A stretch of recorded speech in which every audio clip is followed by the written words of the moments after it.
अच्छा, तो टॉपिक है हमारे पास sources of organic compounds.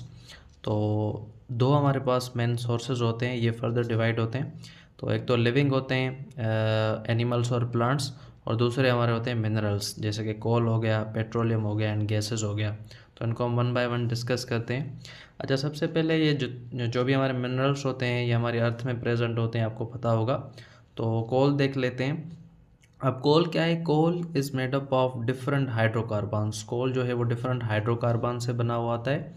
Coal is formed in a variety of ways. अब कोल ऐसे डायरेक्टली नहीं बनता, डायरेक्टली हमारे पास नहीं आता।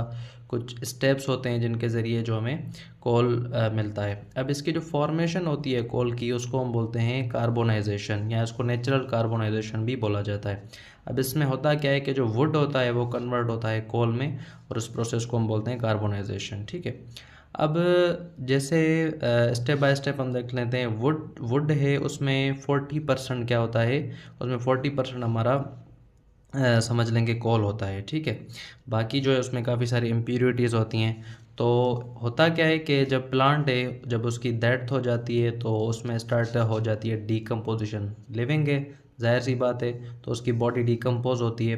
तो उसके जो रेमिनेंट्स होते हैं, यानी कि जो उसकी रिमेनिंग जो चीज़ें बचती हैं, वो हमारी ज़मीन में या मिट्टी में, सॉइल में चली जाती हैं।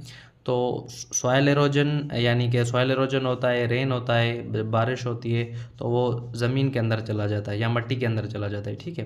तो अर्थ में जो डीपर लेयर होती है वहाँ पर टेम्परेचर और प्रेशर बहुत ज़्यादा हाई होता है। तो उस टेम्परेचर एंड प्रेशर हाई होने की वजह से, या जो माइक्रो ऑर्गेनिज़म्स हैं वो भी उसके ऊपर एक्ट करते हैं। टेम्परेचर भी ज़्यादा होता है। ठीक है। टेम्परेचर क्या होता है? टेम्परेचर भी ज़्यादा होता है, प्रेशर भी ज़्यादा होता है, और मॉइस्चर भी वो ज़्यादा होता है, तो वो कन्वर्ट हो जाता है पीट में। अब जो वुड है उसमें 40% हमारा क्या था? कोल था। ठीक है, और इम्प्योरिटीज़ थी। अब पीट में 60% हमें कोल ऑब्टेन्ड होता है। ठीक है।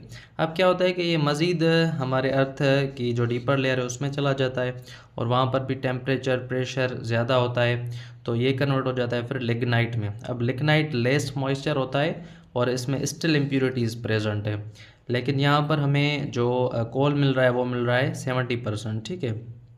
उसके बाद ये कन्वर्ट हो जाता है एंथ्रासाइट में। अब ये डायरेक्टली कन्वर्ट नहीं होता। यहाँ पर क्या होता है कि यहाँ पर भी ज़्यादा जो टेम्परेचर है, प्रेशर है, उसकी वजह से यहाँ पर हमें ज़्यादा कार्बन मिलता है, जिसको हम हार्ड कोल या ब्लैक कोल भी बोलते हैं। तो ये सिंपली प्रोसेस होता है जिसके ज़रिए हमें जो है वो कोल ऑब्टेन होता है। ठीक है। तो ये सोर्स है ऑर्गेनिक कंपाउंड्स का। उसके बाद दूसरा है हमारे पास